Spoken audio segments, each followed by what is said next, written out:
Welcome to the first instalment of Ask Gino, your chance to win a Drift Ghost S HD video camera. Thank you for sending all your questions through. The first instalment was last Monday, the Monday before Imola. So basically I've picked 4 questions and now I'm going to read them out to you and I'll answer them. Okay, first question was from Twitter, username @GSXRKC, and that's Casey Gerlin. Your question was, do you enjoy racing in the wet? Because you always seem to go well. Hashtag live outside the box, Ask Gino. Obviously, anytime you go well, you enjoy it, so you know that helps. But it's not really the reason I enjoy riding in the wet as such.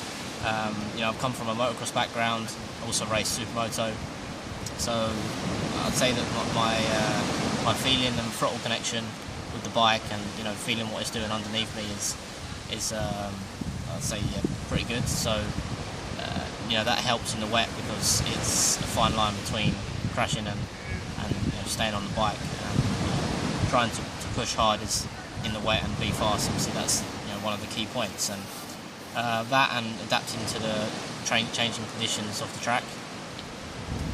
You know, there's always seen me go well, and obviously, you know, what most people say is the wet, it can be a leveller. You know, even in the wet, you have to have you know a reasonably good bike package and a good setup at the same time, but it's nowhere near as crucial as it is in the dry. So you know, it being a leveller has helped me in the past, and you know, in the years where I haven't been on a top package or top equipment, etc., etc.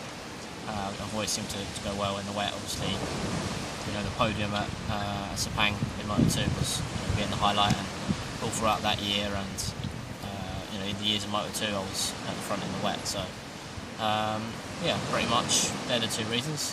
One, because it's you know a leveller, it makes it a bit of a level playing field, and 2, because of my bike control. So ultimately, you know, if you're riding around in 20th in the wet, you know, you're not going to enjoy it. But because normally I'm okay in the wet, it makes me enjoy it. Okay, second question. Also on Twitter, username is @soul_Digby, and that's Soul Wingfield Digby. Your question was, hashtag live outside the box, hashtag Ask Gino. Is your favourite, or which is your favourite circuit this season? The winner's coming soon. Obviously now racing back in World Superbike with a different calendar, slightly different circuits to last year. I was hoping that I was going to be racing at Brno, Silverstone, and Nürburgring. You know, they've been 3 of my favourite circuits in the past, and also where I've done very well at. You know, Brno was my first World Supersport win. Silverstone was my first podium in Supersport. Nürburgring I was on the podium as well in second with Eugene Lavity. So yeah, they're 3 of my favourite circuits, but unfortunately we're not racing at any of them this season. So favourite one this season, it's a tricky one really. You know, up until this season I haven't really enjoyed Phillip Island so much, but this season I really enjoyed it, and obviously I've got on the podium there. So as I say to everyone, you know, you kind of seem to enjoy the circuits you go well at.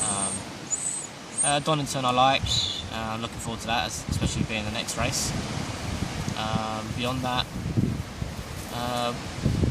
Portimao has always been one I liked. I know over the recent years it's not changed as such, but apparently got quite bumpy, so that's going to be interesting to see this year. Obviously I haven't been there for a few years. And after that, yeah, I'd say the ones I've mentioned are probably my favourite this season. Okay, so on to the third question.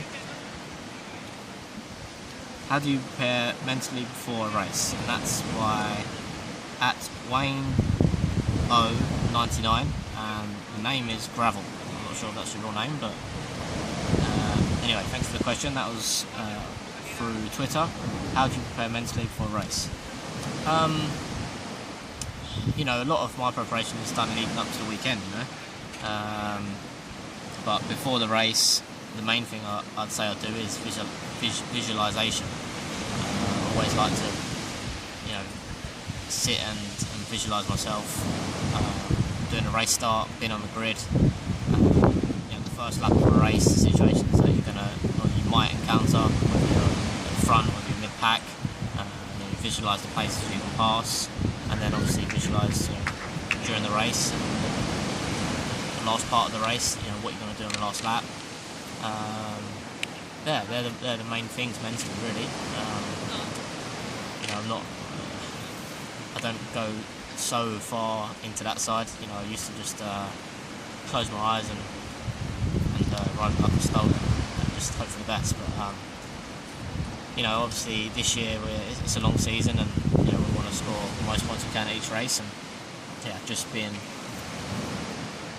knowing what you're going to do, having a plan, and being well prepared, and obviously, like I said, visualising what I'm going to do on track. Okay, the fourth and final question for the first instalment of Ask Gino is through Facebook by Melanie Van Os, and the question is: can you explain how you developed your amazing riding style? It's always spectacular to watch.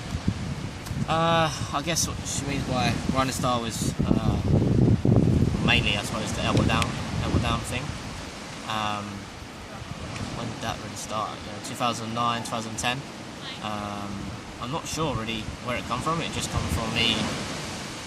I don't know if you could say overriding the bike, or just trying to adapt to the bike and find ways that I can push it further. And I just felt that using my body weight, I'm